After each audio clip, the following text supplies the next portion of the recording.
So welcome everyone. Let's complete our second part of the poetry basics. Today we're going to talk about a new part which is called the sonnets. Okay, sonnets. We're going to have an introduction to the sonnets, and then we're going to have an example of how to analyze one of the sonnets or one of the famous sonnets for the greatest poet William Shakespeare. We have here two of the prominent figures at this time who had great poems and great sonnets, okay? And we're gonna know more about them in the coming classes. Okay, so let's start.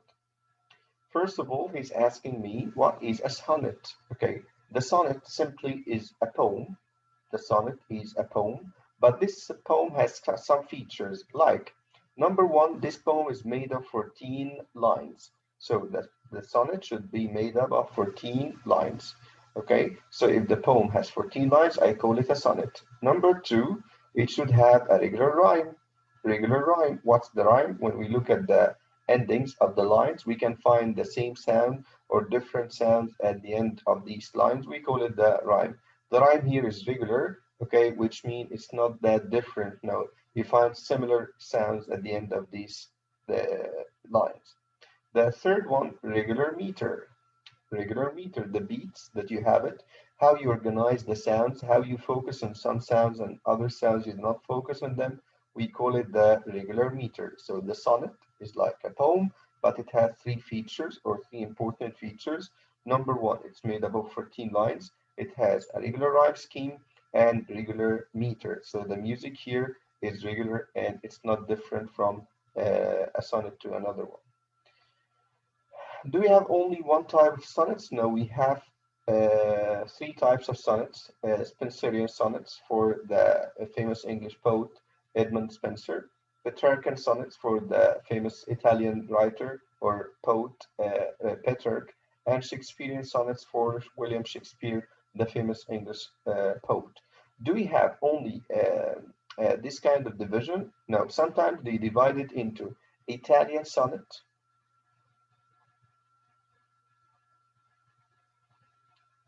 because of this man, Petrarch, and the other type they call it the English sonnet because we have here Edmund Spenser and we have also William Shakespeare. So sometimes they divide it into three types and sometimes into two types.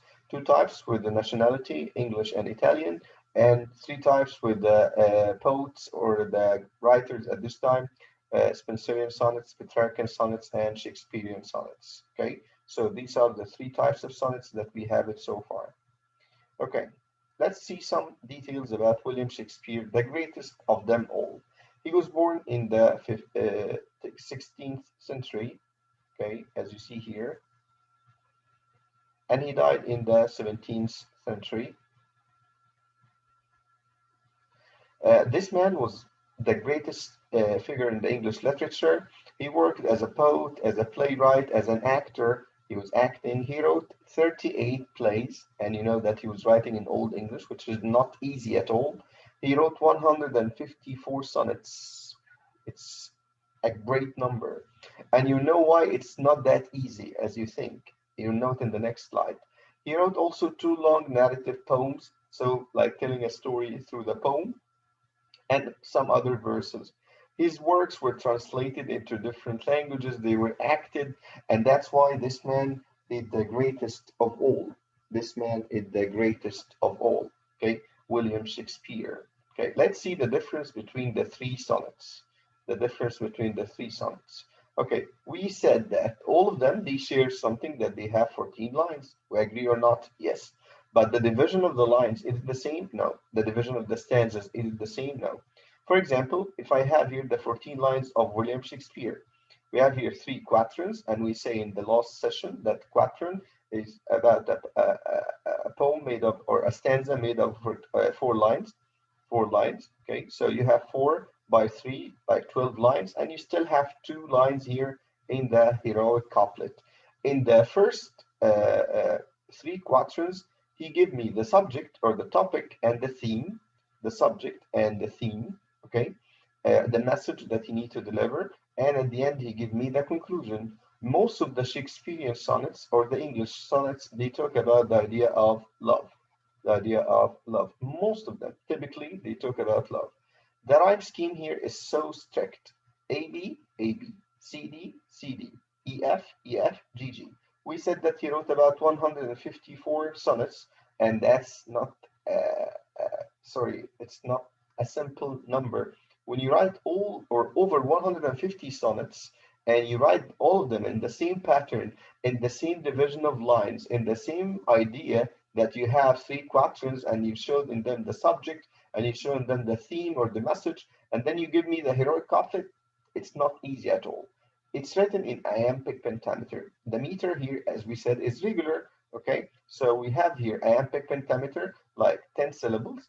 And how do you divide the syllables? By the vowels in the syllables. Okay, the syllables are divided into 10 syllables. Okay, the first part of the syllable is unstressed, and the second part is stressed.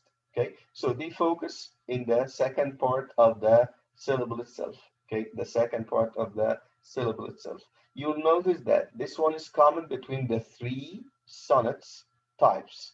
This kind of iambic pentameter common between the three types of sonnets. Okay. That's for the Shakespearean sonnets, or the first part of the English sonnets.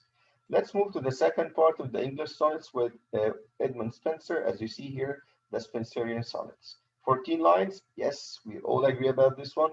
Three quatrains and couplet like Shakespeare, yes. But here's something somehow not different, more details. He used lots of metaphors to deliver the idea, and he made lots of questions in his three quatrains till we reach the couplet to find the resolution or how we solve the problem or the question answer that we have it here. For the rhyme scheme, he's unlike Shakespeare because he used here the linked rhyme scheme, somehow like the Italian sonnets, So you find here A, B, and then you have A, B, A is repeated again, and B is repeated again. Then you have B again, and you can notice here the repetition of C and C, C and C in the second and third quatrain. Okay, C and C, C and C. You can also notice that B is repeated also in the second quatrain. So you have B and you have B. And at the end, the couplet, you have E, E, unlike the rhyme scheme of William Shakespeare. Sharing the same idea of iambic pentameter? Yes. So in the first 14 lines, yes, I have here the three quatrains giving me lots of metaphors, ideas, questions, and then I need an answer for the question. So I find it in the couplet. Okay. Also, he was talking about love in his works. Linked rhyme scheme. You can see here that they are linked together in different quatrains, but they have the same rhyme. Okay, to link between all of them. Written in iambic pentameter, like all of the sonnets at this time. Okay, the third type will be different because this one is the Italian sonnets for or we call it Petrarchan sonnets for the famous poet Petrarch at this time. We have also 14 lines. We have here the iambic pentameter, the same, okay? But let's see the division of the 14 lines. Unlike the English sonnets, we have here the sonnet is divided into two parts, octave and sestet. In the octave or the sestet, I have 8 lines. If I divide the 8 lines into two parts, they will make two quatrains. In the first octave, or in the octave, I have here the idea of blame or love.